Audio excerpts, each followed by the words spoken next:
I know I'm not alone when I say that over the years when I've been fortunate enough to come to Europe, I found myself drooling over the small, stylish, cool vehicles that they drive over here. Well, back home, we had to settle for the uninspired Econoboxes. Well, thanks to rising fuel prices, North Americans today are turning to smaller vehicles, and automakers are responding by coming out with more interesting cars. Well, this week we find ourselves in Eastern Europe, and we're going to drive some vehicles you won't see today in North America. The first, well, they tell me, is the meanest off-road machine we'll ever see. The other one comes from really one of the hottest car companies on the planet today, that's Kia. The car we're going to drive is called the Cee'd, and before you ask, it stands for the Community of Europe, European Design.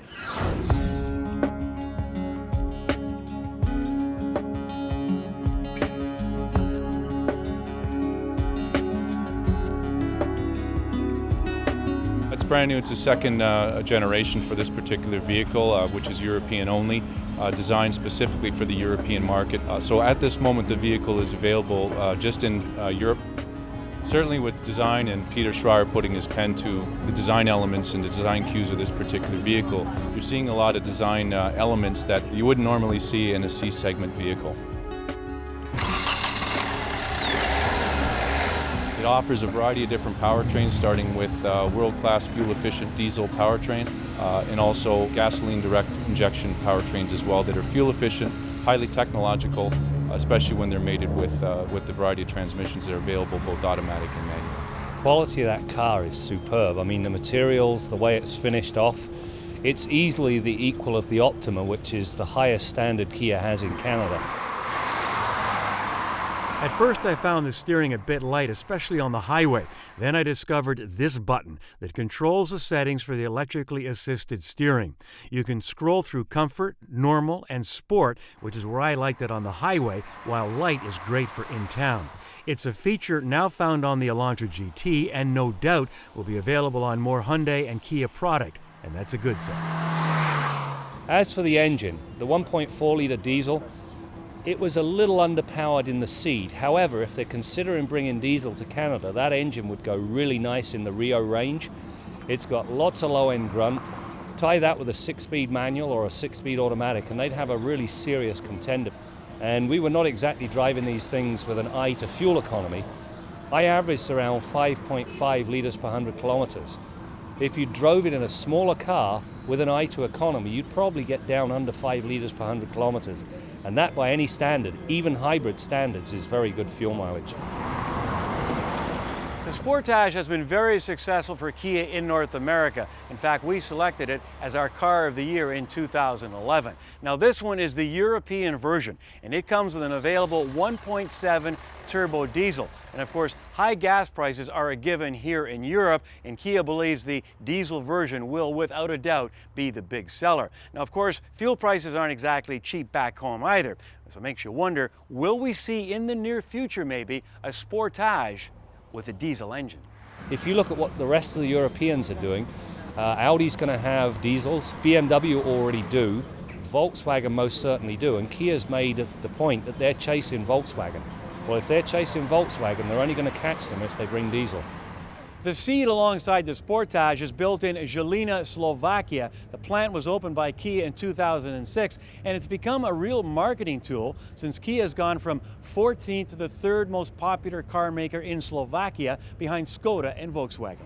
Kia Motors Slovakia, as the only production plant of Kia Motors Corporation in Europe, we employ over 3,900 employees. We run in 3 shifts, and the annual production capacity is 300,000 units per year. Currently, we produce 3 different models: Kia Cee'd, Kia Sportage, and Kia Venga. All these cars are produced for European market, so Kia name, Kia brand is very popular in Slovakia within last 7 years. Well, at this time, the Cee'd is not presently coming to Canada.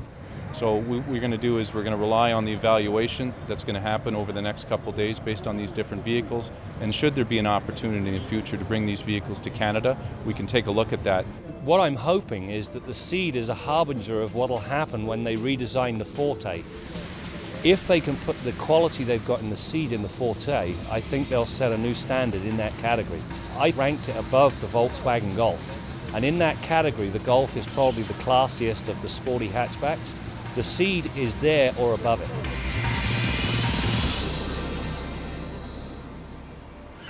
The tank, a 16-litre inline-six diesel.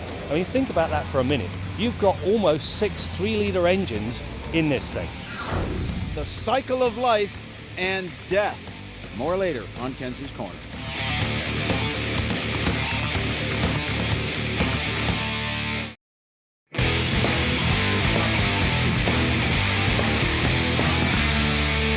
They call it Sky Active, and this vehicle is the first one to get all of the different facets.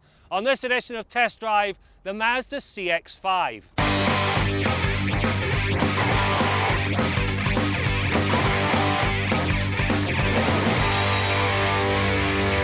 The CX-5 is the first Mazda to get the company's full Sky Active treatment. While some have suggested the blend of technologies is designed to make up for the company's lack of hybrid technology, the reality is it's more about putting the tried and true to better use. By employing more efficient engines and transmissions, lightweight construction, better platforms and sharper suspensions, Sky Active is designed to put the Zoom Zoom back in the CX-5's makeup. The cabin of this CX-5 has been done exceptionally well. The materials are all soft touch to the feel. You've also got some very nice piano black and some silver accents. 2 of the best seats you'll find, and that's if you go with the GT. They're also wrapped in leather. You'll also find all of the toys you could possibly want. A very good 9-speaker sound system from Bose. You also get a power moonroof and a couple of other bonuses. Now, while the sight lines on this vehicle are pretty good to begin with, you'll find blind spot monitoring and a backup camera, which means all of the bases are covered. Sky Active starts with a new 2-litre direct-injected 4-cylinder engine. With a compression ratio of an abnormally high 13:1, it produces 155 horsepower and 150 pound-feet of torque at 4,000 RPM. The level of performance the engine delivers is more than adequate. It does take 9.3 seconds to run from a standstill to 100k and 7.6 seconds to accomplish the more important 80 to 120 passing move. Now, neither can be described as fast, but considering the efficiency bias, it works. The reality is that Sky Active does work. Now, this engine, 15% more torque, and yet it consumes 15% less gasoline. In the end, even after doing all of the dynamic testing that we do on Test Drive, this thing produced an average of 8.7 litres per 100 kilometres. Hybrid or not, that is exceptional fuel economy for a compact crossover. The power is relayed to the road through a 6-speed manual or 6-speed automatic transmission with a manual mode, and the front or all 4 wheels. The automatic is a slick unit that shifts impeccably. My only beef is that it's programmed for economy. As such, it upshifts at the earliest possible time. This strategy introduces a softness to the engine's feel I did not care for.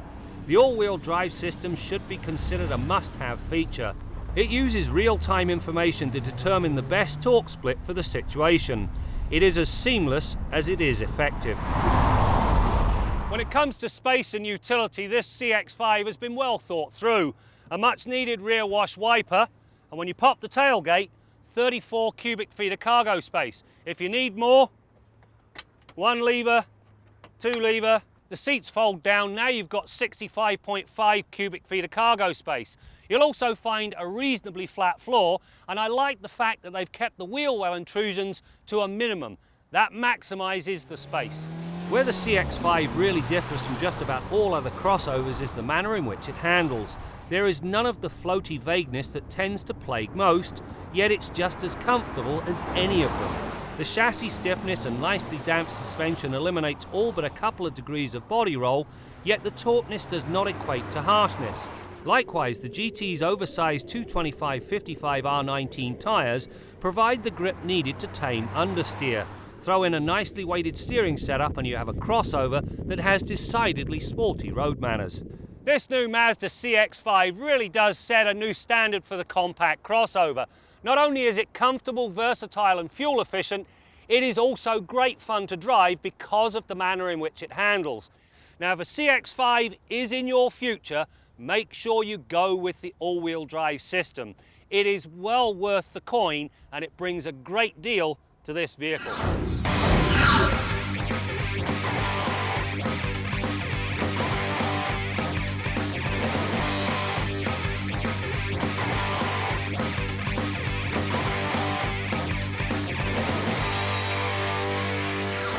Driving the Veloster now is a whole new experience. The turbo makes all the difference.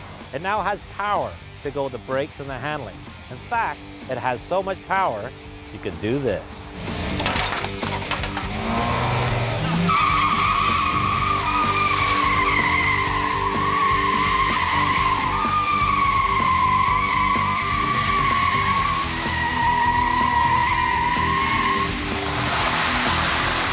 And that's the way you have fun in a Hyundai, and a professional driver on a closed course, blah, blah, blah.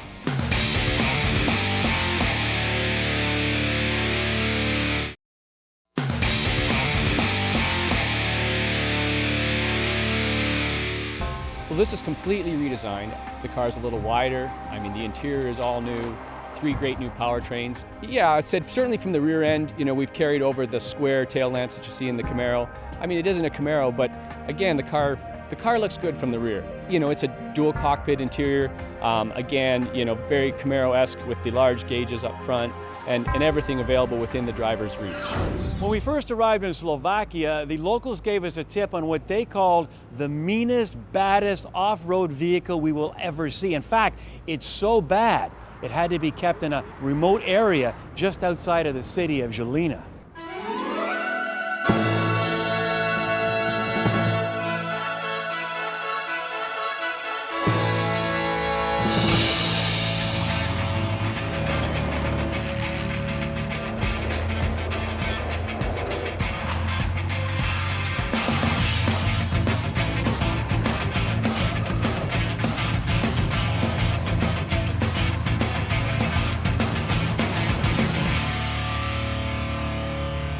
It is army vehicle. It is for transport soldier. In your language, is probably fighting vehicle for soldiers. That tank was absolutely bleeping unreal. I mean, the guy had taken a military tank, locked the gun off, cut the top deck off, put in scaffolding so that these unsuspecting idiots that paid to go on a ride could hold on to a steel bar as this maniac went romping up and down hills. The tank, a 16-litre inline-6 diesel. I mean, think about that for a minute. You've got almost 6 3-litre engines in this thing. It had unstoppable torque. Well, of course, it is my hobby, but I do it for job. The other thing that astounded me was the fuel economy. 175 litres per 100 kilometres on the flat. Start doing what we were doing, which is going up and down hills, it goes north of 250 litres per 100 kilometres. You know, that, my friend, mass consumption at its absolute worst. What a pig. The motoring tip of the week is brought to you by Walmart. For everyday low prices on Pennzoil, conventional, and synthetic oils. Our motoring tip of the week concerns wiper blades. Now, even if your car is really new, there's a real good chance that early in its life you could damage a wiper blade. It's easy to get them mangled in a car wash, they freeze to the windshield, you damage them on a cold morning, and they just plain wear out from exposure to UVB light. The rubber wiping element will get dry and cracked, it'll split and tear off. So you have to replace them. Pretty easy deal. You saw how easy that one came off when you know what you're doing. When you go to select your wiper blades, the good, better, best analogy definitely applies here. You can get the basic blade right here. You can move up to the beam type blades right here. These are very flexible. Personally, I find that over about 22 inches in length, these start to lose their effectiveness. This blade right here, the hybrid blade, which has a metal superstructure underneath and a plastic jacket over the top, is your best bet for any of the longer blades. It's a premium wiper blade and it'll give you great performance and great visibility in any length of blade. Now, one of the most frustrating things for motorists is trying to figure out how to get that blade on and off the car. Now that looked pretty simple, and it is when you do it all the time and you know what you're doing. But if you've bought a wiper blade and you can't figure out the fitment or some of the small bits that adapt it to every car, if you bought the wiper blades at Walmart, bring the car into the Tire Lube Express in the back. The guys will put the wiper blades on for you for free. That's your motoring tip of the week.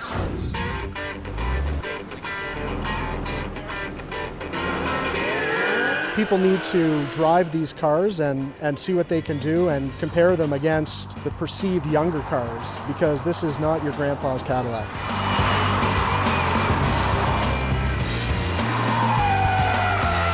39 years old, brought out my 3-month-old Cadillac CTS V 2012. Certainly the research with the V against the AMG 63 and the M5 pushed me into this vehicle.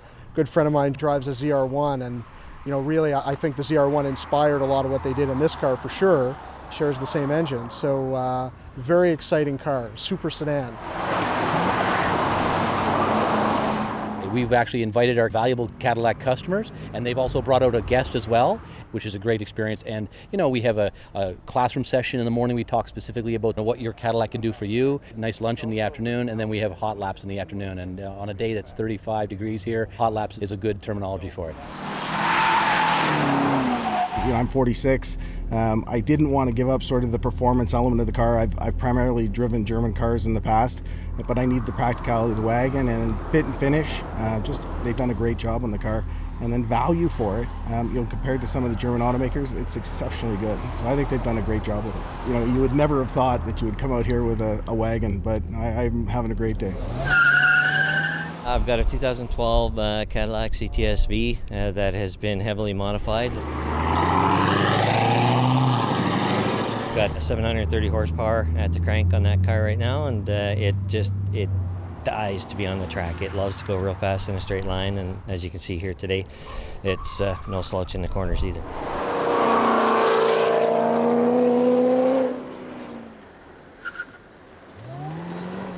That was fun. That's the funnest part of the whole driving experience. I drive the Cadillac CTS V. Well, that was my husband's choice, to be honest with you. We looked at a few different cars, and Cadillac just seemed to be the way to go. It's a beautiful car.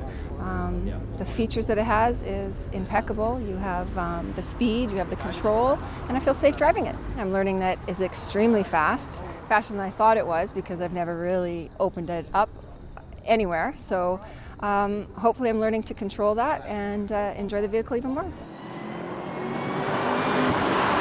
Well, I have a CTS wagon, 3.6 liter engine, and I wanted to see how it performed on the track. And the car is handling very well. I'm quite impressed with it. They're going for a younger demographic. How old are you, and your thoughts on what they're doing, or Well, I'm 75, but I'm sure that it would appeal to a younger driver, particularly with the V engine, where you've got 500 and some horsepower. That's a serious engine. They have learned from the Europeans, and I think they've done an excellent job. I'm 18 and I don't own a Cadillac. Why are you here? I work for motoring. Oh yeah, I thought you looked familiar. So what does an 18-year-old think? They're unreal cars. Thinking of being young and coming out on a track, I think the last car I'd choose is a Cadillac, but after today, I'm really impressed. I hit 220 and it was exhilarating. They're very quick. When are you going to buy one? I don't think I could really afford to since I'm working for motoring, but maybe after my next job. And that's coming real soon. Closed captioning for Motoring 2013 is brought to you by Greener, fuel efficient, global. This is Chevrolet Now, driving our world forward.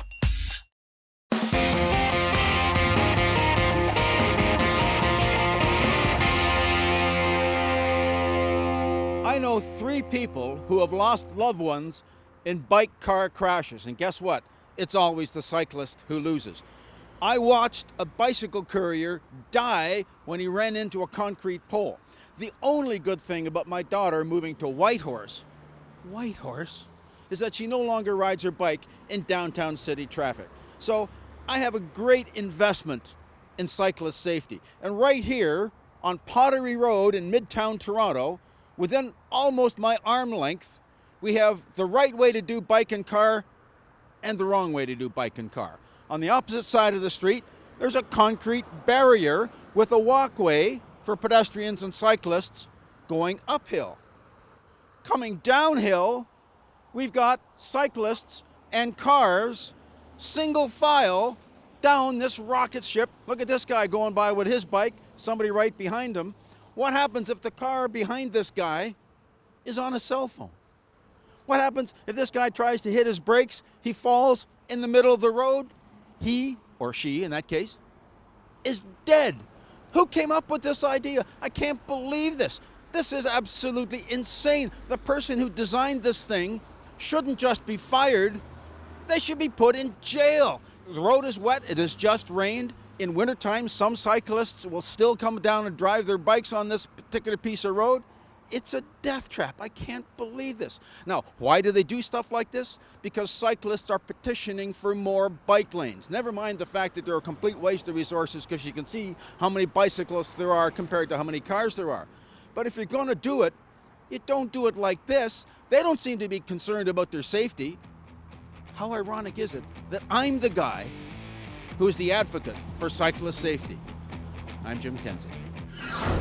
So what do you do if you're a South Korean automaker trying to get the attention of the Europeans? Well, if you're Kia, you build a factory in Slovakia and you sponsored a couple of major soccer tournaments, and you brag about your 7-year warranty by actually placing the decals on the vehicles. As for the cars that we drove, I'm thinking if fuel prices continue to rise in North America, we might see the Sportage diesel. As for the Cee'd, well, Kia is keeping mum. But I'm thinking, who knows, down the road, we may see it in Canada and the United States with a Forte badge.